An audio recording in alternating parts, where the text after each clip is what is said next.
Okay ma'am, ಇನ್ನು ಮುಂದಿನ ರಾಶಿಗೆ ಬರೋದಾದ್ರೆ ಕಟಕ ರಾಶಿಯವರಿಗೆ ಹೇಗಿರುತ್ತೆ ಫೆಬ್ರವರಿಯ ಭವಿಷ್ಯ ಅಂತ? ಕರ್ಕಾಟಕ ರಾಶಿಯವರಿಗೆ ನಾವು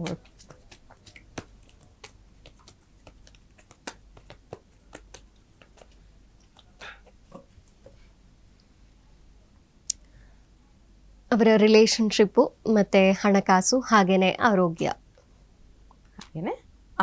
ಹಾಂ, ಲವ್ ರಿಲೇಶನ್ಶಿಪ್ ವಿಚಾರಕ್ಕೆ ಬಂದಾಗ ಇದು ತುಂಬ ಅಂಥ ಪಾಸಿಟಿವ್ ಆದಂತಹ ಒಂದು ಕಾರ್ಡ್ ಅಲ್ಲ ಅಂತ ಹೇಳ್ಬೋದು ಅಂತ. ಸೊ ಇದು ನೆಗೆಟಿವ್ ಆಗಿರುವಂತಹ ಕಾರ್ಡು ಲವ್ ವಿಚಾರದಲ್ಲಿ, ರಿಲೇಶನ್ಶಿಪ್ ವಿಚಾರದಲ್ಲಿ. ಅದು ನಿಮ್ಮ ಮನೆಯವ್ರ ಜೊತೆ ಇರಬಹುದು, ನೀವು ಇಷ್ಟಪಟ್ಟಂಥವ್ರ ಜೊತೆ ಇರಬಹುದು, ನಿಮ್ಮ ಹೆಂಡತಿ ಅಥವಾ ಗಂಡನ ಜೊತೆ ಇರ್ಬೋದು. ನಿಮ್ಮ ರಿಲೇಶನ್ಶಿಪ್ಪಲ್ಲಿ ಏನಾದರೂ ಸ್ವಲ್ಪ ನೆಗೆಟಿವ್ ಥಾಟ್ಸ್ ಬರ್ತಾ ಇದೆ ಅಂದರೆ ಈ ತಿಂಗಳು ಕೇರ್ಫುಲ್ ಆಗಿ ಅದನ್ನು ಡೀಲ್ ಮಾಡಬೇಕಾಗುತ್ತೆ. ಯಾಕೆಂದರೆ ಲಾಂಗ್ ಟೈಮ್ ಅದರಿಂದ ಪ್ರಾಬ್ಲಮ್ ಆಗಬಾರ್ದಲ್ವಾ. ಹಾಗಾಗಿ ನಾನು ಅದಕ್ಕೊಂದು ರೆಮಿಡಿ ಕೂಡ ಹೇಳ್ತೀನಿ. ಸ್ವಲ್ಪ ಹೆಚ್ಚು ಮೆಡಿಟೇಷನ್ ಮಾಡ್ತಾ ಬನ್ನಿ. 7 ಕಾರ್ಡ್ ಬಂದಿದೆ ಇಲ್ಲಿ.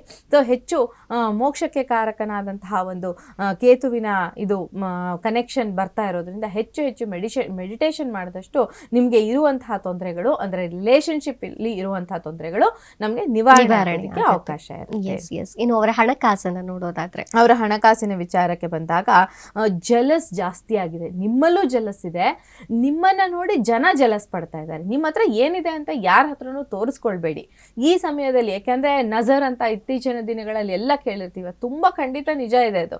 ನಾವೇನಾದ್ರೂ ಒಂದು ಸ್ವಲ್ಪ ಮನುಷ್ಯ ಬೆಳೀತಾ ಇದ್ದಾನೆ ಅಂದ್ರೆ ಅದನ್ನ ನೋಡಿ ಸಹಿಸದೇ ಇರೋರೇ ತುಂಬಾ ಜಾಸ್ತಿ ಜನ ಆಗೋಗ್ಬಿಟ್ಟಿದ್ದಾರೆ. ಹಾಗಾಗಿ ವರ್ಕ್ ಪ್ಲೇಸ್ ಅಲ್ಲಿ ಇರಬಹುದು, ನಿಮ್ಮ ಮನೆಯಲ್ಲಿರಬಹುದು, ನಿಮ್ಮ ಹತ್ರದವ್ರ ಜೊತೆ ಇರಬಹುದು, ಯಾರ ಜೊತೆನೂ ಈ ತಿಂಗಳಲ್ಲಿ ಆದಷ್ಟು ಏನನ್ನು ಹೇಳಬೇಡಿ. ಯಾವುದನ್ನು ಹೇಳ್ಬಿಟ್ಟು ಮಾಡ್ತೀನಿ ಅಂತ ಹೇಳ್ಬೇಡಿ. ಯಾರನ್ನೂ ಟ್ರಸ್ಟ್ ಮಾಡಬೇಡಿ. ಟ್ರಸ್ಟ್ ಮಾಡಿ ಹಣವನ್ನ ಕೊಡಬೇಡಿ ಯಾರಿಗೂ. ಸೊ ಹಾಗಾಗಿ ಇಲ್ಲಿ ಇದು ಕೂಡ ಸ್ವಲ್ಪ ನೆಗೆಟಿವ್ ಕಾರ್ಡ್ ಅಂತ ಹೇಳ್ಬೋದು ಕರ್ಕಾಟಕ ರಾಶಿ. ಓಕೆ, ಇನ್ನು ಅವರ ಆರೋಗ್ಯವನ್ನ ಗಮನಿಸೋದಾದ್ರೆ ಆರೋಗ್ಯ ಹೇಗಿರುತ್ತೆ ಈ ತಿಂಗಳು?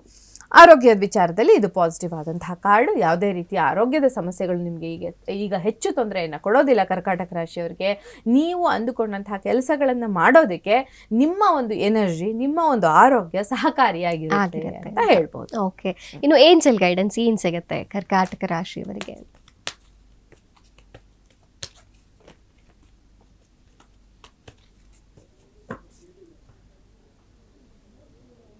ಕರ್ಕಾಟಕ ರಾಶಿಯವರ ವಿಚಾರಕ್ಕೆ ಬಂದಾಗ ಇಲ್ಲೂ ಕೂಡ ಸ್ವಲ್ಪ ಕಾಯುವಿಕೆಯನ್ನು ತೋರಿಸ್ತಾ ಇದೆ. ವೇಟ್ ಅನ್ನುವಂತಹ ಕಾರ್ಡ್ನ ತೋರಿಸ್ತಾ ಇದೆ.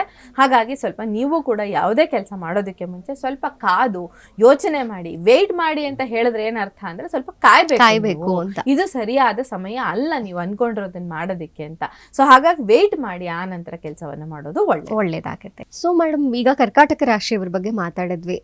ಅವರ ಒಂದು ಕ್ರಿಸ್ಟಲ್ ಯಾವ್ದು? ಅವರು ಯಾವ್ದನ್ನ ಹಾಕೋಬೇಕಾಗತ್ತೆ ಕರ್ಕಾಟಕ ರಾಶಿಯವರು? ಕರ್ಕಾಟಕ ರಾಶಿಯವರ ವಿಚಾರಕ್ಕೆ ಬಂದಾಗ ಹವ್ಲೆಟ್ ಅನ್ನುವಂತಹ ಸ್ಟೋನ್ ಬರುತ್ತೆ. ಹವ್ಲೆಟ್ ಅಂತ ಆ ಕ್ರಿಸ್ಟಲ್ನ ಹಾಕೋದ್ರಿಂದ ಅವರ ಒಂದು ಇಶ್ಯೂಗಳೇನಿದೆ, ಪ್ರಾಬ್ಲಮ್ಗಳೇನಿದೆ ಅದು ಸಾಲ್ವ್ ಆಗೋದಕ್ಕೆ ಅವಕಾಶ ಇರುತ್ತೆ. ಓಕೆ, ಅಂದ್ರೆ ಈ ಎಲ್ಲಾ ರಾಶಿಗಳ ಒಂದು ಸ್ಟೋನ್ಗಳು ಬೇರೆ ಬೇರೆನೇ ಆಗಿರುತ್ತೆ ಅಂತ ಅಲ್ವಾ?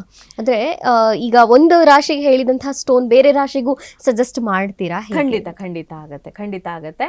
ಯಾಕೆ ಅಂತ ಹೇಳಿದ್ರೆ ರಾಶಿಯಾಧಿಪತಿಗಳನ್ನ ತಗೊಂಡಾಗ ನಮ್ಗೆ ಯಾವ ರೀತಿಯ ಸ್ಟೋನ್ ಬರುತ್ತೆ ಅನ್ನೋದನ್ನ ನೋಡ್ಕೊಂಡು ನಾನು ಹೇಳೋದಕ್ಕೆ ಅವಕಾಶ ಇರುತ್ತೆ. ಹಾಗಾಗಿ ಒಂದೊಂದ್ಸರಿ ಕೆಲವು ಸರಿ ರಿಪೀಟ್ ಆಗುತ್ತೆ, ತುಂಬಾ ಸಮಯ ರಿಪೀಟ್ ಆಗೋ ಚಾನ್ಸಸ್ ಕೂಡ ಇರುತ್ತೆ.